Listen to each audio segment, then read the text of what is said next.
अपना प्यार और आशीर्वाद दो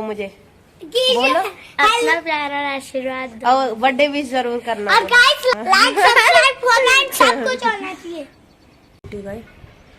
और मेरा सारा काम रह रहा है। आज पानी नहीं आ रहा है, लाइन टूटी हुई है तो पानी नहीं आ रहा, तो इसलिए काम सारा अभी पड़ रखा है। बस एक बर्तन पानी से नहाई हूँ, कपड़े भी नहीं धोए हैं। किचन देखो सारा फैल रहा है, ये बर्तन नहीं धोए हैं। पहुँच चुकी सत्यनारायण कथा में।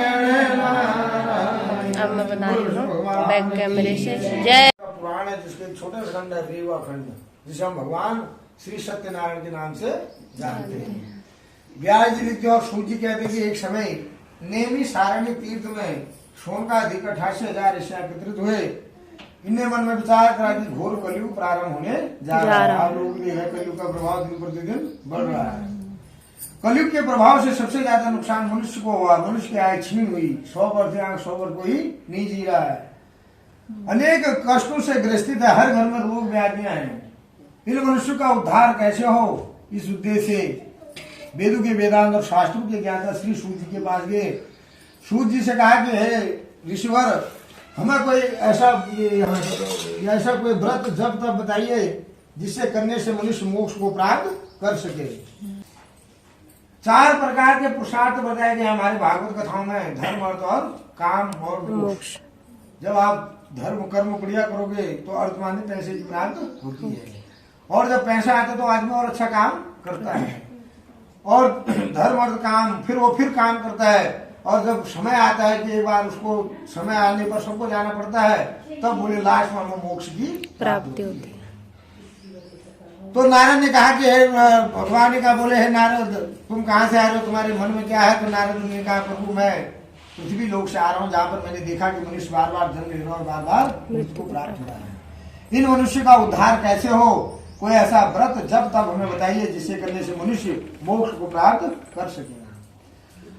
तो भगवान फिर मुस्कुराए, बोले हे नारद, तूने मनुष्य के परोपकार के लिए बड़ा अच्छा पूजन किया है। बोले श्री सत्यनारायण भगवान के व्रत पूजन करने से जो निर्धन होता है, बोले गरीब उसे धन की प्राप्ति हो जाती है। जो निसंतान होता है उसे संतान की प्राप्ति हो जाती है। और जिसके घर में रात दिन क्लेश होता है, झगड़ा होता है, क्लेश से मुक्त हो जाता है। और जो बंधन में होते हैं, जेल आए बंधन में बंधे हैं, ये बोले बंधन से मोक्ष मुक्ति प्राप्त हो जाती है। फिर नारद मुनि ने भगवान से कहा कि हे प्रभु, इस व्रत को कब करना चाहिए? पूर्णमास और संक्रांत है, पर उससे भी उत्तम दिन हुआ है, बोले जिस दिन मनुष्य पूर्ण रूप से स्वस्थ हो, उसके घर में कोई क्लेश ना हो, झगड़ा ना हो। इस व्रत के क्या नियम है? बोले दिन भर व्रत रखें, सायं के समय ब्राह्मण का पूजन करके, पुस्तक का पूजन करके फिर कथा का श्रवण करें। पूजन की सामग्री क्या होगी? बोले कदली के फल, कदली माने केले के फल, और तुलसी के दल भगवान को बड़ी प्रिय है। 5 चीजों से पंचामृत बनाए, दूध, दही, घी और शहद, और तुलसी के पत्र से अर्पण करें, और गेहूं के आटे का चूर्ण का प्रसाद बनाए। उसमें भी शर्त है, बोले सवाया भाग में बनाए, और नैवेद्य मिलाएं, और उसके बाद कथा का श्रवण करें। कथा श्रवण होने के बाद बोले सभी को प्रसाद दे, स्वयं भी प्रसाद खाएं, फिर अपने नगर के लिए चल पड़े। जय।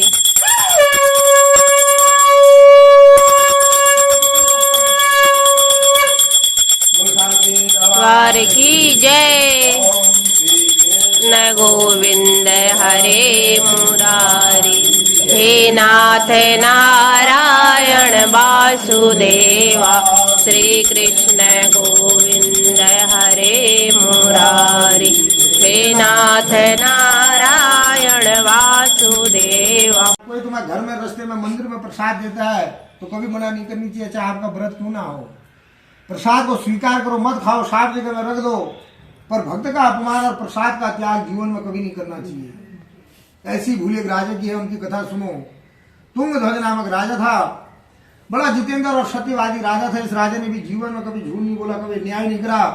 अपने प्रजा को बोले माँ के तरह पालता था, जैसे माँ अपने संतान को पालती है।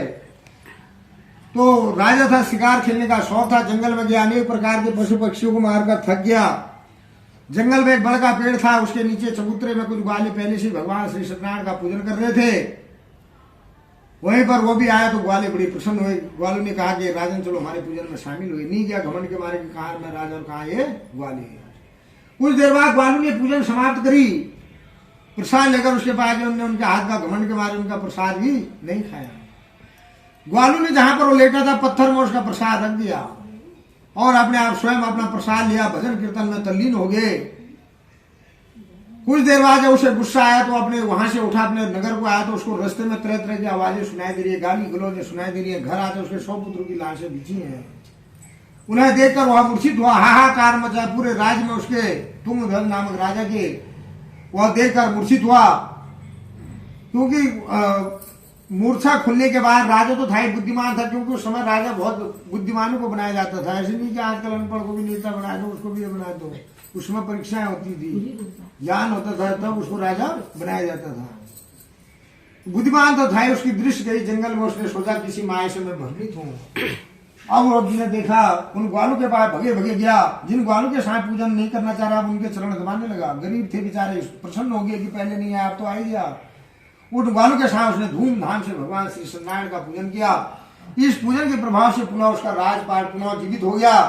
वह भी घर आया। हर पूर्णमासी और संग्राम को भगवान श्री सत्यनारायण का पूजन करते करते इस लोक का सुख भोग कर वैकुंठ धाम को चला गया। सज्जनों, आपने जो 5 अध्याय की सत्यनारायण भगवान की कथा सुनी, जो इस कथा को बोले ध्यान पूर्वक सुनता है या अपने घर में सुनाता है या किसी के घर में भी हम सुनते हैं तो उसका भी फल प्राप्त होता है, अगर उसे भाव से सुने। हम फॉर्मेलिटी के लिए आए कि हाँ उसने बोला यार इसका चुकाना है तो उसलिए आए, तो उसका फल नहीं मिलता है। अगर भाव होता है तो भाव से कथाएं सुननी चाहिए। तो जो निर्धन होता है बोले उसे धन की प्राप्ति हो जाती है, अगर वो सच्चे मन से भगवान का भजन करे तो। और जो गरीब होता है बोले निर्धन, उसे धन की प्राप्ति हो जाती है। जो संतान होता है उसे संतान की प्राप्ति हो जाती है। जो भयग्रस्त होता है वो भय से मिट जाता है। जिसके घर में रात दिन क्लेश होता है बोले क्लेश से मुक्त हो जाता है। आपने इस कथा के दौरान देखा कि एक गरीब ब्राह्मण ने भिक्षा मांगा, भोग लगाया, भगवान ने स्वीकार करा। एक राजा ने मेवे के भोग लगाया, अपना पूरा राजस्व लुटा दिया, भगवान ने उसे भी उसी भाव में स्वीकार करा। तो भगवान के आगे ना कोई राजा, ना कोई रंग, ना कोई फकीर। भगवान का कलयुग में सच्चा भक्त हो या जो नित्य नियम से भगवान का पूजन करता है। चाहे आप 1 मिनट करो, 2 मिनट करो, 5 मिनट करो, 10 मिनट करो, पर भगवान की भक्ति सच्चाई से करनी चाहिए। दिखाव के लिए नहीं करना चाहिए। पड़ोसी जल चढ़ा रहा हम भी जल चढ़ाए, ये वो प्रसाद बांटा हम भी बांटे। भाव से करना चाहिए। एक चद्दर रखी होगी उसे बिछा दो। वो ब्राह्मण कौन था? द्वापर में आके भगवान श्री कृष्ण के साथ खेले कूदे, पढ़े लिखे, उनकी सेवा करके मेवा मिला। नाम था सुदामा। दूसरे नंबर पर आपने वर्णन किसका सुना? लखड़हारे का। लखड़हारा कौन था? त्रेता युग में जब राम लक्ष्मण सीता वनवास जा रहे थे, इन्होंने भगवान को सरयू नदी पार कराई थी। सरयू पार होने के बाद भगवान राम के चरण धोए और चरण धोकर जो चरणामृत पिया उसी से अमृत हुए। नाम था भील, गुरा, निषाद और काम था केवट का। तीसरे नंबर पर आपने किसका वर्णन सुना? उल्का नामक राजा का। ये राजा कौन था? हमारे भारत में एक ही राजा हुआ जिसकी इंद्रिया वश में थी, जब मर्जी कुछ भी कर सकता था। बड़ा तपस्वी राजा हुए, पर धोखे से हिरण के चक्कर में अपने भांजे श्रवण कुमार को तीर मार दिया था। उनके माता पिता अंधे थे, उनके श्राप के कारण इन्हें भी अपने पुत्र वियोग में प्राण त्यागने पड़े। रंग राज के पुजारी थे। भगवान राम के पिता होने का गर्व इन्हें प्राप्त हुआ। नाम था इनका राजा दशरथ। चौथे अध्याय में आपने किसका वर्णन सुना? साधु नामक वैश्य। ये साधु नामक वैश्य कौन था? इसने भगवान को भी घुमा दिया था चतुर्युग में। 25 साल तक ऐसे घुमाते नहीं रहा कि हाँ संतान होगी तब करूंगा, हाँ ये बच्चों की शादी हो जाएगी तब करूंगा, पर करा नहीं उसने। 25 साल तक घुमाते रहा। कितना तपस्वी होगा वो। द्वापर माँ का बड़ा तपस्वी हुआ। भगवान श्री कृष्ण के मांगने से एक बार भगवान से इसने कुछ बोला, भगवान ने कहा, बोले मैं जो मांगा वो दे दूंगा। इसने कहा हाँ दे दूंगा। भगवान ने कहा अपने पुत्र को काट के चीर कर मुझे दान कर दो।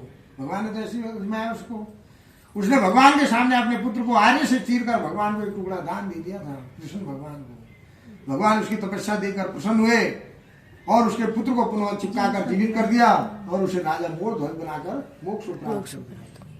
5वें अध्याय में आपने किसका वर्णन सुना? उल्कामुख नामक राजा। ये राजा कौन था? जिसने हमें सर्वप्रथम मनुष्यता प्रदान करे, हमारे रिश्ते नाते बनाए कि मेरे माता पिता भाई है, बहन है, गाँव का पड़ोस का है। नहीं तो हम जंगलों में बंदरों की भांति जीवन यापन करते थे। जैसे बंदर होते हैं उसी समय खाते उसी समय लड़ते हैं, उसी प्रकार हम भी जीते थे। आज जो हमारा सनातन संस्कृत चल रही है इन्हीं की कृपा से। नाम इनका सुअभू मनु। फिर आपने वर्णन सुना गोपी गणों का। ये भी भगवान श्री कृष्ण के परम भक्त थे, इसी से मोक्ष प्राप्त हुए।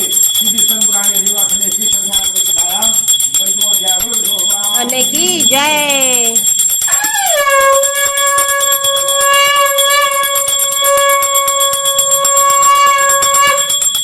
दरबार की जय। भगवान की जय। भवन की तैयारी हो तो भैया दीदी भी आ चुकी है। स्वागत है। वो पानी में भी टपकाना है। ये किसु पी रहा है बेटा? तुम दोनों स्वाहा स्वाहा। ओम सह स्वाहा स्वाहा। ओम प्राणाय स्वाहा स्वाहा। ओम पानाय स्वाहा स्वाहा। ओम ज्ञानाय स्वाहा स्वाहा। ओम दानाय स्वाहा स्वाहा। ओम समानाय स्वाहा स्वाहा। ओम यथा बाण कवचम बाणम भवितः। चलो जी आप सामग्री डालो भैया, डाल दे। हरे ओम मागणानां त्वा गणपति वं हवामहे प्रियाणां त्वा गणपति वं हवामहे निधिनां त्वा डालो आपकी सामग्री। निधिनां त्वा गणपति वं हवामहे वसो मम हव्यानि ब्रह्मजाशिर्ब्रह्मा स्वाहा। ओम अम्बे अम्बिके मार्गे नमामि कृष्णं शरदर्वासुरां कांतिर्वासिनीमा स्वाहा स्वाहा। ओम श्री सती देवा पान चढ़े फूल चढ़े और चढ़े मेवा, लडवन का भोग लगे संत करे सेवा। जय गणेश जय गणेश। यहाँ पर दीदी जी बाहर बैठ गई है, बस धुआं लग रहा है घर से उधर गेट के पास बैठी है। ये गप लगाना चाहिए। अल्लाह हरे क्या रहा। समाप्त हो चुका है, सब बाहर निकल गए हैं। अब ये चल रहे हैं अपने उधर को, हम चल रहे हैं अपने घर को। बाय सीमा जी बाय। वो देंगे गई हूँ हवन में से घर पे। पति देव के लिए रोटी बना गई थी, उन्होंने खा ली है रोटी। तो केक वगैरह आ चुका है और मैं बना रही हूँ दाल। ये दाल बन रही है, रोटी बन रही है, सब्जी बन रही है और चावल भी बन रहे हैं। क्योंकि चावल हमने 2-3 दिन से खाए नहीं है तो मन भी हो रहा है। और आटा लगा के रख दिया है। ये दाल है, सब्जी भी बनेगी अभी। अब लग गई हूँ मैं किचन में और फटाफट से बना लेती हूँ। केक आ चुका है, ये रहा फ्रिज में, केक फ्रिज में रखा है। रुक जाओ फिर दिखाना तो है ही बाद में। हाँ जला रही हूँ, आ रही हूँ। अब मैं दाल रख जाती हूँ गैस पे, उसके बाद मैं जाती हूँ दिया बाती करने। Hello guys, welcome back to my blog. मेरा नाम है रुद्राक्षी, मैं यूकेजी क्लास में पढ़ती हूँ।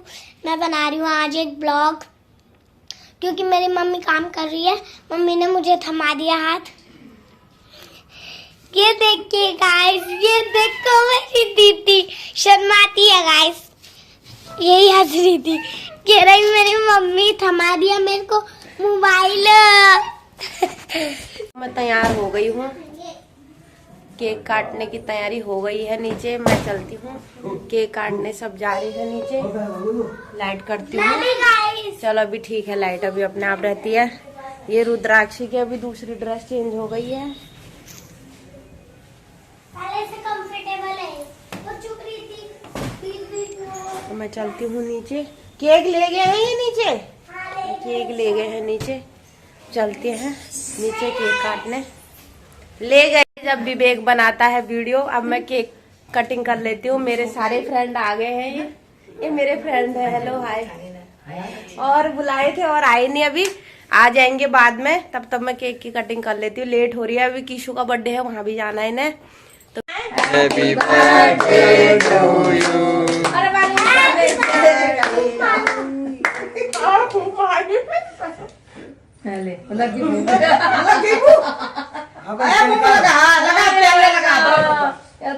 खिलाओ भाई। साथ में मूवी मारी है लगाया नहीं। Thank you. ये हस्बैंड का गिफ्ट है, कल देखूंगी। फोटो भी कट करते रहे। देखिए कितना बड़ा केक लिया। देखे देख मम्मी ने देख।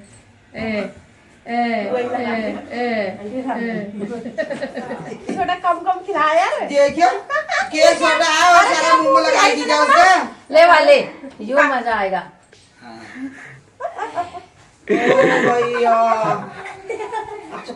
हैप्पी बर्थडे टू यू कविता। खुश रहो तुम, सदा सुखी रहो। फलो फूलो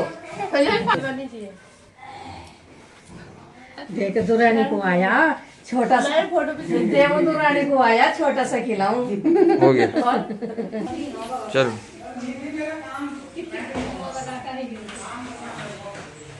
दिखाने लिया हवा।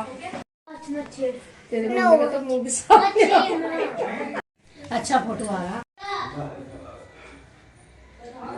चलो विवेक अरे कोई बात नहीं, निकाल खा लेना। कहीं ज्यादा नहीं लगा। रात में निकाल लेना। हम किसी को नहीं बताएंगे। चल हो गया। अभी विवेक नाक में लगा दे, नाक रहेगी तेरी चाची की। प्रियंका तूने खिला दिया। लगा कहाँ? वो आती नहीं है बाहर। चलो समोसा बोलो। ये चल रहे समोसे,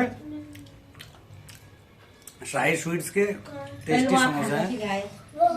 अब बर्थडे गर्ल को किसी ने पहले दिया नहीं, अपने आप खाने लग गए पहले। मैं बिजी हूँ थोड़ा, मेरी मीटिंग चल रही है। हाँ ये मीटिंग में जा रहे इसलिए खाने लग गए। मैं आराम से खा लूंगी। केक पकड़ा है हाथ में। अब दीदी बांटेंगी। मेरे को दे दो पहले।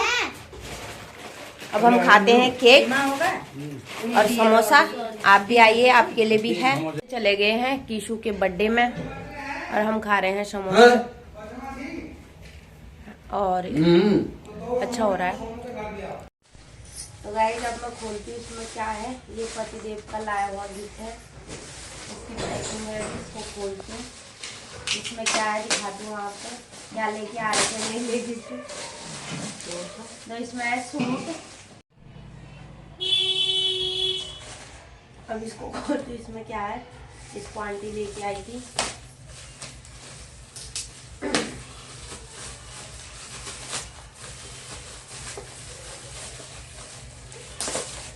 पैकिंग तो बड़े जबरदस्त करी है आंटी ने। पैकिंग जबरदस्त है।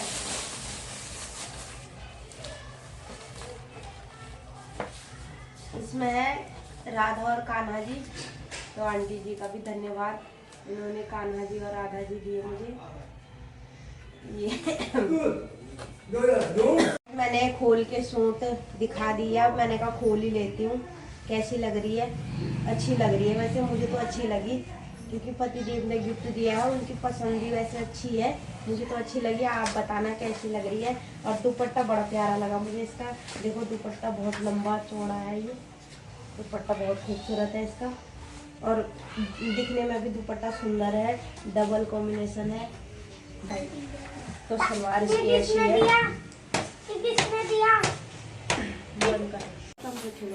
ये दीदी जी दे रही है मुझे गिफ्ट।